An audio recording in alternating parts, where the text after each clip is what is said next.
না দেখুন অবশ্যই পেমেন্ট তো আমাদের অবশ্যই প্রয়োজন। আর সাথে দেখবেন যে আজকে আমরা ৪টি ফরেনার নিয়ে খেলেছি। মানে ফুল স্ট্রেংথ আমাদের টিম অনুযায়ী যতটুকুই ব্যালেন্স করা যায়, স্ট্রেংথ অনুযায়ী আমরা আজকে মাঠে নামতে পেরেছি। এজন্য আর সবাই তাদের নিজ নিজ প্ল্যানিংয়ে এক্সিকিউট করছে পারফেক্টলি। এজন্য আমরা জিততে পেরেছি।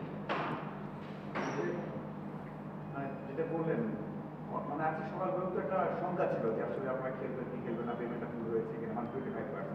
যেটা কথা ছিল যে 25% চেক, 25% আপনারা নগদে পাবেন, পেয়েছেন কি হবে? জি, আমরা যেটা কথা ছিল কমিটমেন্ট তারা যেটা করেছে সেটা আমাদেরকে পেমেন্ট করেছে।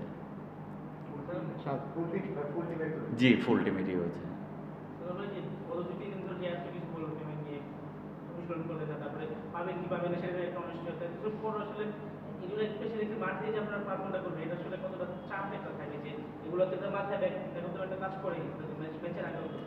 না, এটা তো অবশ্যই করে দেখেন, বাট যখন আমরা গ্রাউন্ডে চলে আসি সব কিছু আমাদের ভুলেই আসতে হয়। সো আমাদের কাজ তো পারফর্ম করা, মাঠে খেলা। সো আমরা প্রেশারটা রিলিজ হয়ে গেছে, আমরা পেমেন্টটা পেয়েছি তাই বিফোর ম্যাচ আসার আগে। এই জন্য আমাদের আর কোনো প্রেশারটা থাকে নাই এবং আমরা আমাদের বেস্টটা দিয়ে খেলার চেষ্টা করেছি।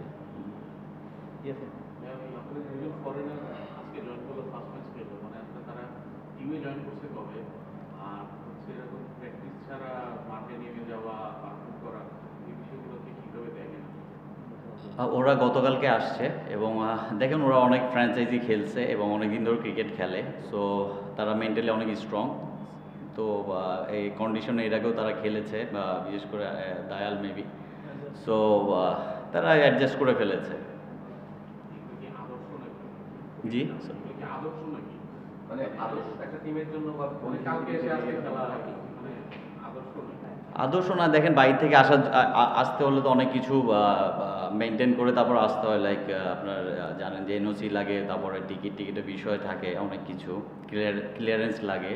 তো হয়তো বা এই জন্য তাদের আসতে লেট হয়েছে, আমি ডিটেলস জানি না। বাট অ্যাজ এ প্লেয়ার আমরাও যখন বাইরে খেলতে যাই বা এরকম ধরেন অন্য জায়গায় খেলতে আগের দিনই কিন্তু যাই, যেয়ে কিন্তু ম্যাচ খেলি বা ম্যাচের দিন সকালেও গিয়ে খেলা হয়েছে। সো এটা আমাদেরকে অ্যাডজাস্ট করতেই হবে। ন্যাশনাল টিমের ক্যারিয়ার খুব ছোট, এখনো সময় আছে, বাট আপনি কি এখনো ন্যাশনাল টিমে ফেরার স্বপ্ন দেখেন? না, সেটা প্রত্যেকটি প্লেয়ারে করে, আমিও করি অবশ্যই। যতদিন আমি ক্রিকেট খেলবো ন্যাশনাল টিমে ঢোকার জন্যই খেলবো। যেদিন ছেড়ে দেবো সেদিন শেষ ন্যাশনাল টিমের স্বপ্ন।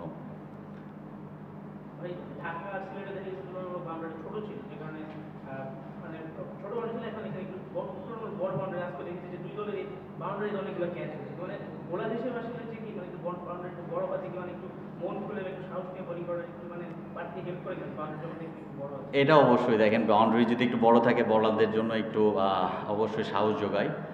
যেহেতু আমরা সিলেট পর্বে দেখছি বাউন্ডারি একটু ছোট ছিল, বাট এটা যে ভালো করবে সব কিছুতেই করবে। বাট অবশ্যই বাউন্ডারি বড় থাকলে বলারদের একটু মেন্টালি স্ট্রং হয়।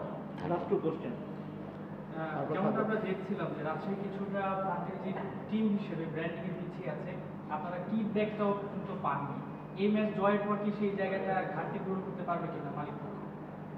এটা আমাদের চাওয়া তো অবশ্যই তাদের পক্ষ থেকে থাকবে, কিন্তু তারা প্রোভাইড করবে কিনা সেটা তাদের ব্যাপার। আসলে এটা আমি বলতে পারবো না।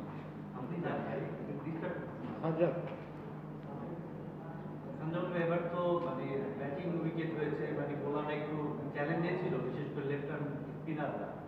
তো সেই জায়গায় আপনি উইকেট নিলেন, ভালো করলেন, ম্যান অফ দ্য ম্যাচ হলেন। লেফট আর্ম স্পিনে বাংলাদেশের যে মানে বেস্ট সাকিব আল হাসানকে আপনি কি মিস করছেন কিনা? না, অবশ্যই দেখেন সাকিব আল হাসান তো আমাদের আইডিয়াল, আমাদের পুরো বাংলাদেশি। সে না থাকাতে অবশ্যই আমরা তাকে মিস করি। আর অবশ্যই দেখেন এইসব উইকেট আসলে যত আমরা ম্যাচ খেলবো তত শিখবো।